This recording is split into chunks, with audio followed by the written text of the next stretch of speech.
Navodaya entrance exam 2025-এ এই কোশ্চেনটা এসেছিল। এই সমস্ত কোশ্চেনে বাচ্চারা প্রায়ই ভুল করে থাকে। তা চলো কীভাবে দেখি নিই এটা কীভাবে সহজে করতে পারি।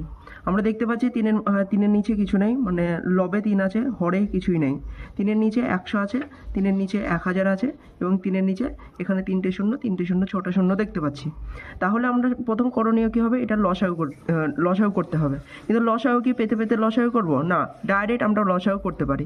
কারণ আমরা দেখতে পাচ্ছি সবচেয়ে বড় হচ্ছে এখানে 3টে শূন্য, এখানে 3টে শূন্য, 6টা শূন্য আছে। তাহলে আমরা যেটা সব থেকে বড় সেটাকে আমরা লসাগু হিসাবে ধরে নেব। তাহলে এর লসাগু হলো 1-এর পরে 3টে 6টা শূন্য, ঠিক আছে, 6টা শূন্য। প্রথমে দেখতে পাচ্ছি 1-এর নিচে কিছুই নেই মানে 1 আছে।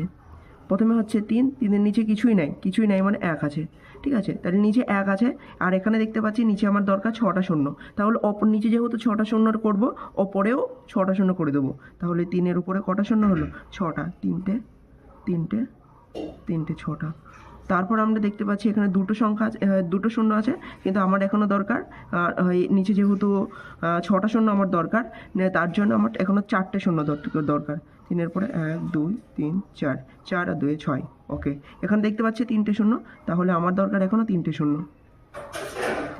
ওকে, আর নিচের যেহেতু 6টা শূন্য আর এখানে 6টা শূন্য মিলে গেছে, তাহলে শুধুমাত্র আমরা 3ই রেখে দেবো। তাহলে এবার আমরা কি করব, যোগ করে দেবো। এবার যোগকে আমরা পরপর যোগ করতে লাগবো না, শুধুমাত্র কীভাবে যোগ করি দেখি নাও ছোটো করে। 3 0 0 0, 3 বসে গেল। তারপরে এখানে শূন্য, এখানে শূন্য, এখানে শূন্য, তাহলে 0 বসে গেল।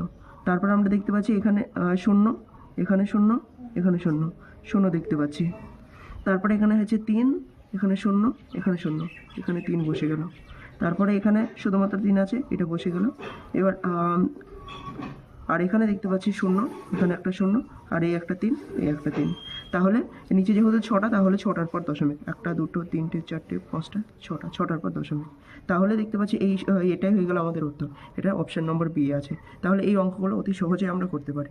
তাহলে নবোদয়া এবং অন্যান্য নবোদয়া, আলামিন এবং রামকৃষ্ণ মিশনের এন্ট্রান্স পরীক্ষার জন্য অবশ্যই আমাদের সঙ্গে যোগাযোগ করুন, এভাবে সহজভাবে শেখার জন্য।